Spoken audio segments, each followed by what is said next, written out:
Good morning વિદ્યાર્થી મિત્રો, Shriji વિદ્યાલયની online સિરીઝમાં આપનું હાર્દિક સ્વાગત છે. ધોરણ 8 વિષય ઇંગ્લિશ. તો વિદ્યાર્થી મિત્રો, આજે આપણે યુનિટ નંબર 3માં એક્ટિવિટી 3નો અભ્યાસ કરીશું. Read the following letter.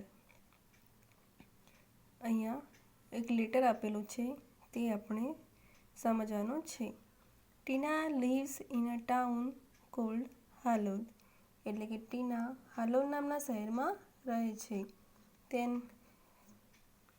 It is surrounded by small villages. Surrounded એટલે કે તેની આજુબાજુ, તેની આસપાસ ઘણા ગામડા આવેલા છે. And it is not far from Vadodara. અને તે વડોદરાથી દૂર નથી. Last month Tina visited a village fair near Halol. એટલે લાસ્ટ મંથ એટલે કે ગયા મહિને ટીનાએ હાલોલ પાસેના ગામના એક મેળાની મુલાકાત લીધી. ફેર એટલે મેળો. After a few days she visited a trade fair in Vadodara. એટલે કે થોડા દિવસો પછી તેણે વડોદરાના એક વેપાર મેળાની મુલાકાત લીધી. She wrote a letter to her friend Meena, who lives in Bhuj. તેણે ભુજમાં રહેતી તેની મિત્ર મીનાને પત્ર લખ્યો. હાલોલ 25 જુલાઈ 2014. ડિયર મીના. એટલે કે 25 જુલાઈ 2014. પ્રિય Meena, thank you for your letter of 15th July. I was happy to read about your visit to Dholavira. એટલે કે તારા 15મી જુલાઈના પત્ર માટે આભાર. તારી ધોળાવીરાની મુલાકાત વિશે વાંચીને મને ખૂબ જ આનંદ થયો. I visited 2 different fairs last month and I want to tell you about them. મેં ગયા મહિને 2 જુદા જુદા મેળાની મુલાકાત લીધી અને હું તને તેના વિશે કહેવા માગું છું. First, I visited a village fair between Halol and Pavagadh. એટલે કે પહેલાં મેં હાલોલ અને પાવાગઢ વચ્ચેના એક ગામ મેળો જોયો. ક્યાં જોયો? હાલોલ અને પાવાગઢમાં એક ગામ મેળો જોયો. We went there in an auto rickshaw. એટલે કે અમે ત્યાં ઓટો રિક્ષામાં ગયા. There were 2 small temples outside a small village.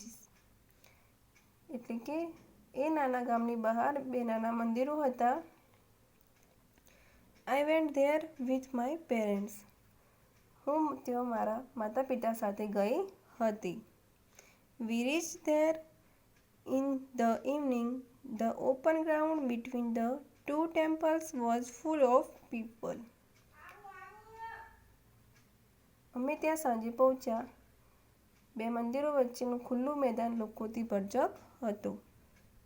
શું હતું? ભરચક હતું. There were many shops, toy shops, sweet shops and a colorful bazaar of household items.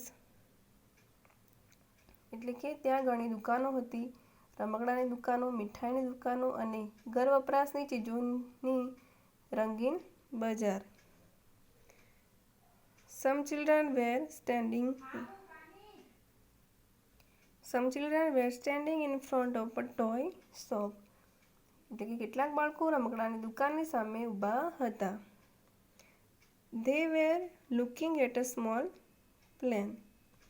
અને તેઓ એક નાનકડા વિમાનને જોઈ રહ્યા હતા.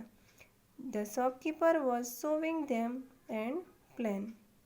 દુકાનદાર તેમને વિમાન દેખાડી રહ્યો હતો.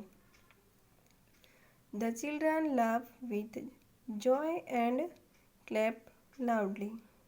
બાળકો આનંદપૂર્વક હસ્યા અને મોટેથી તાળીઓ પાડી. We also saw a merry-go-round and a giant wheel. એટલે કે અમે નાનું ચકડોળ અને મોટું ચકડોળ પણ જોયું. The merry-go-round was quite small, but the giant wheel was really huge. એટલે કે ચકડોળ ખૂબ જ નાનું હતું, પણ મોટું ચકડોળ ખરેખર ખૂબ મોટું હતું. The place was full of noise. The place was full of noise એટલે કે તે સ્થળે ખૂબ જ ઘોંઘાટ હતો. There were many loudspeakers playing film songs. ત્યાં ઘણા લાઉડસ્પીકર્સ પર ફિલ્મી ગીતો વાગી રહ્યા હતા.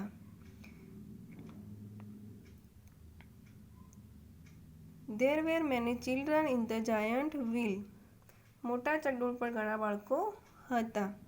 They were shouting in excitement. We saw a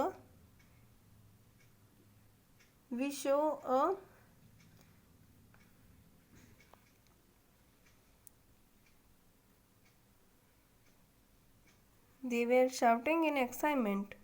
We saw a juggler too. એટલે કે તેઓ ઉત્તેજિત થઈને બૂમો પાડી રહ્યા હતા. એક્સાઇટમેન્ટ એટલે ઉત્તેજિત થવું. અમે એક જાદુગરને પણ જોયું. જગલર એટલે જાદુગર. He was playing with 5 balls and was keeping all of them in the air. It was wonderful. તે 5 દડાનો ખેલ કરી બધાને હવામાં રોકી રાખતો હતો. તે ખેલ એક અદ્ભુત હતો. After some days, we visited a trade fair in Vadodara. It was a school trip. We went there on a Sunday. We went by a bus. થોડા દિવસો પછી અમે વડોદરામાં વેપાર મેળાની મુલાકાત લીધી. શાની લીધી? વેપાર મેળાની. એ શાળાનું પ્રવાસ હતું. અમે ત્યાં રવિવારે ગયા અને અમે ત્યાં બસમાં ગયા. There was no entry fee. The whole ground was full of large stalls. એટલે કે ત્યાં પ્રવેશ ફી ન હતી. આખું મેદાન વિશાળ સ્ટોલ્સથી ભરેલું હતું. There were many stalls of electronic goods like TV, VCR and music systems. એટલે કે ઇલેક્ટ્રોનિક સામાન જેવા કે ટીવી, VCR અને મ્યુઝિક સિસ્ટમ્સ વગેરેના ઘણા સ્ટોલ્સ હતા. The girls on the counters were well dressed. એટલે કે કાઉન્ટર્સ પરની છોકરીઓ સુસજ્જ પોશાકમાં હતી. એટલે કે બધાનો ડ્રેસ કમ્પ્લીટ હતો. They were answering the question of visitors with a smile. એટલે કે તેઓ મુલાકાતીઓના પ્રશ્નોના ઉત્તરો સસ્મિત આપી રહી હતી. There was another row of stalls for things like fridge and washing machine. એટલે કે ત્યાં સ્ટોલ્સની એક બીજી બહાર ફ્રીજ અને વોશિંગ મશીન જેવી વસ્તુઓ માટે હતી. બીજી લાઈન શાના માટે હતી? ફ્રીજ અને વોશિંગ મશીન માટે. One salesman was demonstrating the use of mixer grinder. એટલે કે એક સેલ્સમેન મિક્સર ગ્રાઇન્ડરનો પ્રત્યક્ષ ઉપયોગ દેખાડી રહ્યો હતો. Two young women were asking him some question. અને 2 યુવાન મહિલાઓ તેને કેટલાક પ્રશ્નો પૂછી રહી હતી. We went round and saw everything at the other end of the fair. એટલે કે અમે બધે જ ફર્યા અને દરેકે વસ્તુ જોઈ. There were some fast food stalls.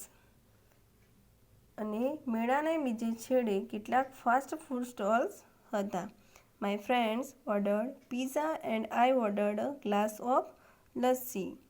એટલે કે મારા મિત્રોએ પિઝા મંગાવ્યા અને મેં એક ગ્લાસ લસ્સી મંગાવી. We sat down for a while and